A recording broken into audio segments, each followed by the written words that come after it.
एक गांव में एक किसान था। किसान एक दिन अपने अनाज की कोठी में काम कर रहा था।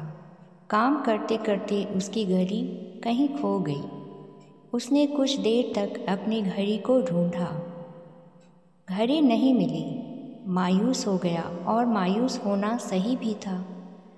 उस घड़ी को किसान के पिताजी ने उपहार स्वरूप दी थी। उस घड़ी से किसान का काफ़ी लगाव था। एक बार फिर अपनी घड़ी को ढूंढने की कोशिश करने लगा। अनाज की कोठी में बहुत देर ढूंढने के बाद भी घड़ी नहीं मिली। हताश होकर कोठी से बाहर आया। उसने देखा बाहर कुछ बच्चे खेल रहे हैं। उसके दिमाग में एक आइडिया चलने लगा।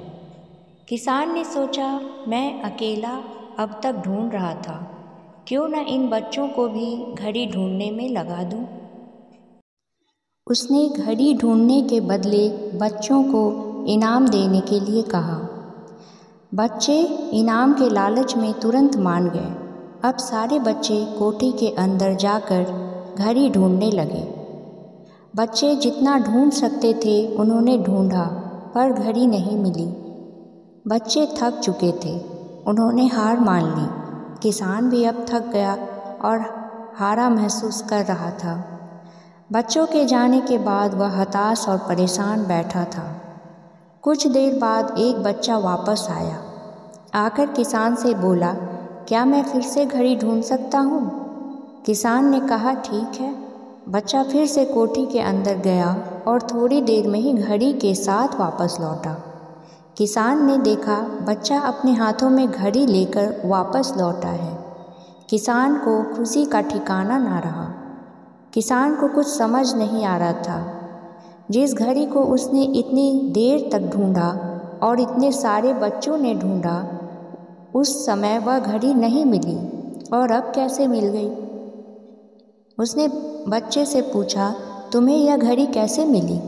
बच्चे ने कहा, कोठी के अंदर जाकर वह एक जगह पर खड़ा हो गया और शांत वातावरण में घड़ी की टिक टिक सुनाई पड़ रही थी। मैंने घड़ी की टिक टिक की आवाज़ की दिशा में ढूंढना चालू किया और घड़ी मिल गई। किसान ने बच्चे को पुरस्कार दिया और हृदय से आभार व्यक्त किया। अब किसान खुश था।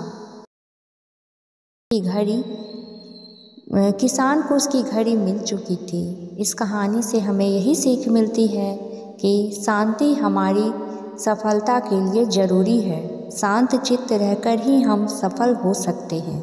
अगर आप लोगों को मेरी ये कहानी अच्छी लगती है तो प्लीज़ फ्रेंड्स लाइक करिएगा और चैनल को सब्सक्राइब कर लीजिएगा।